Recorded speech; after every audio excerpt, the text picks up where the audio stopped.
Russia celebrates Victory Day on the 9th of May each year. It's a celebration of the country's victory over the Nazis during World War II. It's normally a day for Vladimir Putin to flex his military capabilities and firepower, but this year looked a little bit different. More than 2 years into the war in Ukraine, Russia only had one tank on display. It was then accompanied by some mobile rocket launchers.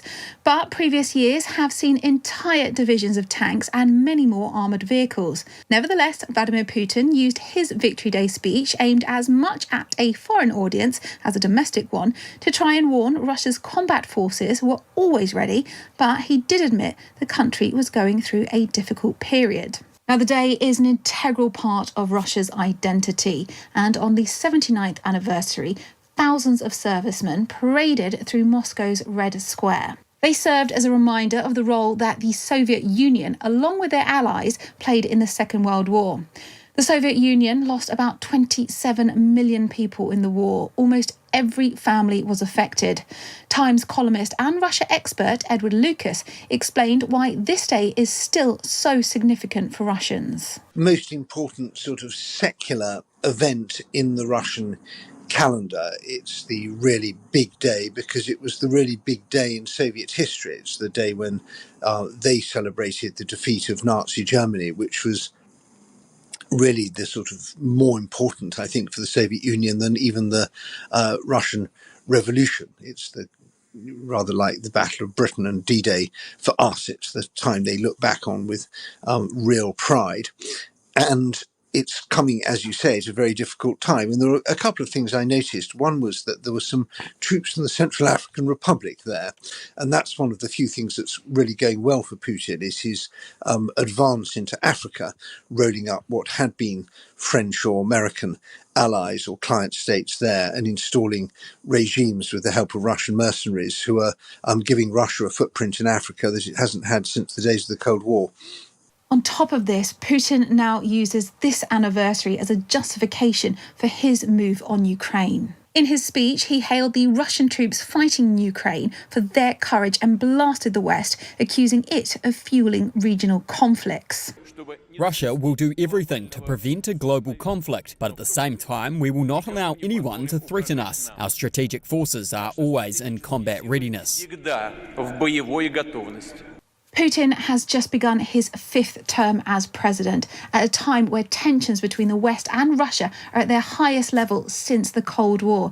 Why? Well, it's down to the war in Ukraine. Since first coming into power at the end of 1999, Putin has made the 9th of May an important part of his political agenda. He's frequently spoken about his personal ties to World War II and the part his father played in fighting the Nazis on the front line.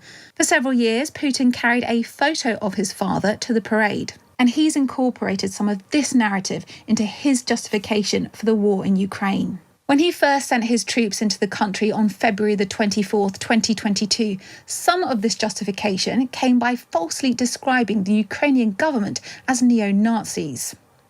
Russia now currently controls about 18% of Ukraine, including Crimea and parts of 4 regions in eastern Ukraine.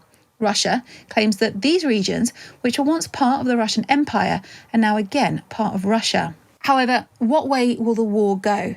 Many think it's not looking favourable for Russia. I think there's still a good chance that Russia loses and Ukraine wins, despite the very difficult conditions on the land battlefield in the northeast. In the end, the West, European Union, Britain and America and the other allies are much bigger and stronger than Russia. Russia's got an economy about the size of Italy, and although they're willing to devote a great deal more of their economy to fighting this war than we do, we are a great deal bigger. You know, the West is $20 trillion GDP, and Russia's, I think, about 1.6 last time I looked. And so I think that if the West gets its act together, things look pretty bleak for Putin. But we're not there yet. The Americans have voted the money for the much needed supplies of ammunition and air defences and long-range precision strikes. These are having an effect. The Russians are suffering serious problems with their fuel supply because the Ukrainians have been hitting oil refineries. Logistics is always the weak point in the Russian military set up, and they're putting increasing pressure on Crimea, and of course also the Russian Black Sea Fleet, which used to own the Black Sea basically, is now hiding in one corner of it because it's afraid of being sunk by Ukrainian drones. So I think this is a long war.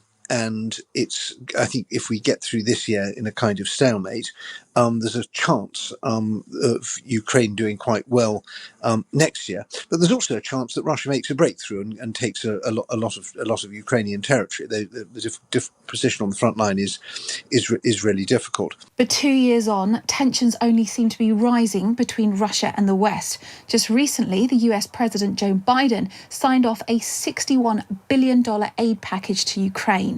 The UK also said that Ukraine had the right to strike Russia with British weapons. And as forces dwindle, the French President Emmanuel Macron has so far refused to rule out sending French troops to fight Russian forces. And how has Russia responded? Well, of course, it has seen these as a threat and has recently announced it would practice the deployment of tactical nuclear weapons as part of military exercise. So it might not come as a surprise that a nuclear missile launcher was on display during the parade, another reminder of Russia's nuclear might.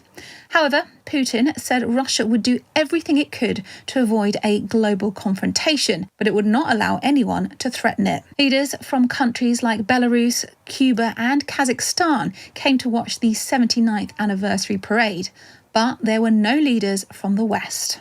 A contrast to how this may have looked 79 years ago, where once allies are now viewed as enemies.